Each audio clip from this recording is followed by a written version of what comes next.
بسم اللہ الرحمن الرحیم۔ پیارے دوستو، شیخ عبد القادر جیلانی رحمۃ اللہ تعالی علیہ فرماتے ہیں کہ ظاہری علم جو ہے وہ ظاہری روشنی ہوتی ہے اس سے، یعنی دنیا کا جو علم ہے وہ دنیا کی ترقی، دنیا کی روشنی کے لیے ہے، اور جو باطن کا علم ہے یعنی روح کا علم ہے وہ اللہ کا ذکر، اللہ کے احکام کی پابندی وہ ہے۔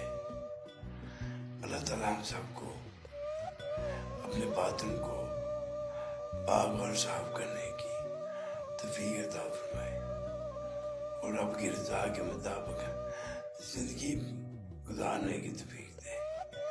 اللہ تعالیٰ ماہ پاک کے صدقے ہماری حاجات پوری فرمائے، آمین۔